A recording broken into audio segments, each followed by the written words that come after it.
So, shoutout sa viewers natin. So, pareho daw kami ng amplifier. So, ang katanungan niya dito, kung pwede ba daw nasa speaker B lang lahat yung kanyang speaker dito. So, kung halimbawa gagamitin ng dalawang speaker dito, isa sa left channel at saka isa sa right channel, so kung pwede ba daw nasa speaker B lang. So, dito idol ang speaker E at saka speaker B dito.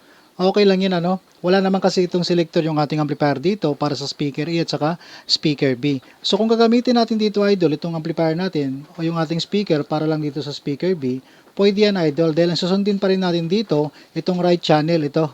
Right channel at saka left channel. So itong ating right channel, ito naman yung ating left channel. So kung connection natin, dalawa ang speaker na ginagamit natin, ganito. Isa dito sa right channel at saka isa rin dito sa ating left channel, katulad nito, pwede yan dahil left channel at saka right channel yung kabilang channel pa rin natin ng speaker ang mayroong connection dyan.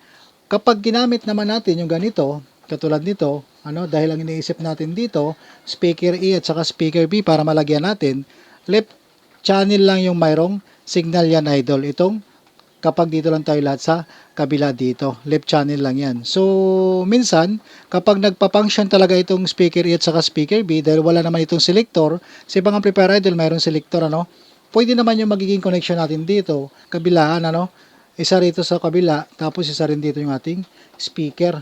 Ganyan ang gagawin natin. Pwede yan. Pero dito idol, sa ganito, sa keyblare natin dito, kahit lahat yan sa speaker E o speaker B, kapag ganito yung ating connection sa ating speaker, left at saka right channel pa rin. Balance pa rin yung ating magiging connection dyan sa ating speaker. So, check natin ito. Sound check tayo dito gamit yung ating connector dito. So, isang connector lang gagamitin natin dito para masundan lang natin kung saan talaga yung right channel at saka left channel dito sa ating speaker connection. Check tayo idol, naka-play na yung ating music dito. So, yung ating source dito, isang channel lang ginamit natin. So, yung pula dito yung ginamit natin. So, ibig sabihin, sa right channel lang yan. So, ngayon, isang speaker lang gagamitin natin dito. Lahat ng channel dito, gagamitin natin ng speaker. So, dito tayo mag-umpisa sa ating right channel. Right channel, Ayan. Ayan. Tumutunog.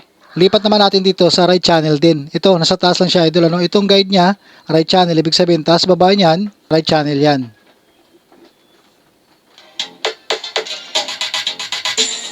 Ayan, puro right channel yan. Ngayon, itry natin dito sa ating left channel kung mayroong tunog ba. Lagay tayo. Ayan. So, wala, Ayan. Kabila din dito. Ayan. Wala rin siya. Ayan. Wala.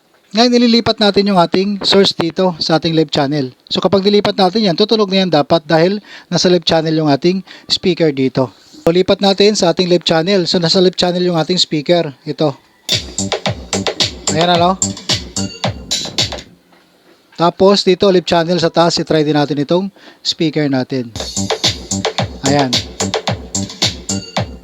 So, hindi natin sundan itong speaker A at saka speaker B dito. Ang sundan natin dito, yung right at saka left channel dito. Dahil yung ating keyblare dito, wala sang speaker selector, idol, Ang kanyang selector lang dito, E in B, para lang dito sa ating audio input ng ating amplifier. Pero itong E in B, wala ito dun sa harap natin. So, ang E in B ng ating selector ng ating amplifier sa harap, para lang sa ating audio input.